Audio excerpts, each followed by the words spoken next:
Hello, everybody. This is some random Neko, waking up from my nap to greet the world for the day.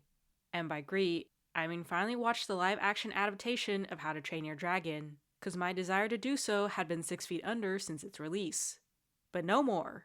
It's the new year, which means a new me, until tax season comes around and I want to crawl under a rock because adulting is hard. So until then, I'm gonna put myself through the misery of reviewing yet another live-action adaptation that didn't need to exist, while getting over a cold, so if you're wondering why I sound congested, that's why. On the rugged Isle of Berk, Vikings and dragons have been bitter enemies for generations. Hiccup Horrendous Haddock III, the outcast son of Chief Stoic the Vast, defies centuries of tradition when he befriends Toothless, a fearsome night fury dragon. Together, they challenge the foundations of their respective worlds as they navigate the delicate path towards peace in order to forge a new future for Vikings and dragons alike. As you can probably already tell, I don't like the live-action adaptation of How to Train Your Dragon because it's objectively not a good film. But I will begrudgingly admit that it does have a few good things going for it. The CGI animation for the dragons was so well done that I could actually believe that these were creatures that existed in real life, with Toothless in particular looking like a live-action version of his animated counterpart. The soundtrack was also still amazing since John Powell was brought back as the composer. The sets and costumes were well made, with the costumes looking like they'd actually been worn instead of being fresh out the presses. And Gerard Butler was still great in his role as Stoic. Unfortunately, the list of good things is meager in comparison to the amount of not-so-good things that the live-action adaptation has. To start with, let's talk about the Viking tribes of Berk. I honestly don't mind having diversity as long as there's a damn good reason for it, but this adaptation doesn't give one that won't fundamentally alter its story and themes. Cause there's no way Vikings who gathered at Berk specifically to end all dragons will immediately change their minds just because a bunch of dragons helped them defeat the Red Death and save Hiccup. They'd sooner believe the teens were bewitched than believe they bonded with the beasts Vikings deliberately chose to fight and kill. Like, if you really want to have Vikings from different places, have them be shipwrecked from dragon attacks and there's no way for them to escape Berk without going past the dragon's nest. Thus they're fighting for survival and escape, and voila! You keep the story intact while also giving a more reasonable explanation for the diverse cast. In addition, so many moments that added nuance to the story and progression to character growth were taken out. Like the major scene where Hiccup discovers dragons aren't fireproof inside is gone. The sequence of Astrid growing suspicious of Hiccup and trying to figure out what he's up to is trimmed down to a single bare bone.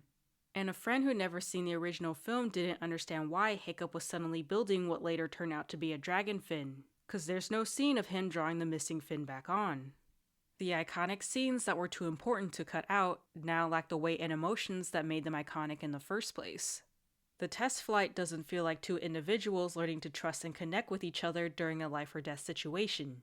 It felt like a teen successfully training his flying and fire-breathing dog. The romantic flight fell off from start to finish, and it was quite bewildering to see Astrid kiss Hiccup because she'd been antagonistic towards him for most of the film. Stoic and Hiccup's argument didn't have the same emotional turmoil and just looked as if they were going through the motions. Like they actually had the door close slowly instead of having Stoic slam it so hard that it didn't close properly. And the entire final battle, despite following the same beats from lead up to aftermath, had enough details changed to make it feel different and not for the better. Everything was too fast yet too slow. There was no urgency or tension, no sense of danger or excitement. Astrid was given half of Hiccup's lines because he made her the leader, which is a weird thing I'll talk about later. Stoic justifies his poor behavior by saying he was only trying to protect Hiccup instead of just saying he was sorry. And the Red Death was made an alpha instead of a queen, and its defeat felt more like a lucky shot than something that was truly earned. The pace of the entire film is also so slow. It's half an hour longer than the original despite hitting the same beats and even removing a few, because it unnecessarily extends many scenes that add nothing of value to the story. The dragon fights are now way too long in order to show off the CGI dragons that also move more slowly in comparison to their animated counterparts. Dialogue and conversations are extended because the characters have to say everything and imply nothing, like this is a Netflix film people are watching on their phones and not a big budget feature. And if all these changes weren't bad enough, most of the characters we know and love were fundamentally altered, much to their detriment. Again, I don't mind if the actors don't look exactly like the characters they're portraying as long as they feel like the characters they're portraying. But that's unfortunately not the case here. Everyone besides Stoic, who doesn't count as both versions of him are portrayed by the same person, and Toughnut, who's pretty similar to his animated counterpart, somehow feel lifeless in comparison to their animated counterparts, with dialogue delivery and emotions falling flat or going in a completely different direction. Hiccup lacked his counterparts' wit, sarcasm, and mannerisms. Garber sometimes felt more mean than well-meaning, and his chemistry with Stoic and Hiccup was almost non-existent. Roughnut is nothing like her animated counterpart, and has this girl power thing going on that was pretty cringe. Fishlegs is more of a nervous wreck than a dragon nerd with a generous helping of survival instincts. And Snotlout has this whole mini storyline where he desperately wants his dad's approval, but it feels so out of place in the overall story. If it was meant to give a reason as to why he acts with false bravado, we didn't need it. We can clearly see that he's more bark than bite, using ego to cover for his fear. And if it was supposed to be a parallel to Hiccup and Stoic, then it came up short because neither Hiccup and Snotlout nor Stoic and Spitelout bond over this, so it only serves as a distraction from the plot. But the most egregious changes in character were done to Astrid and Toothless. Toothless is no longer a character with his own desires and personality. All the moments where we see his expressions that conveyed his thoughts and feelings, as well as the banter between him and Hiccup, are gone. He's now just a stray wounded dog that can fly and breathe fire, whom Hiccup managed to successfully domesticate instead of forming a brotherhood with.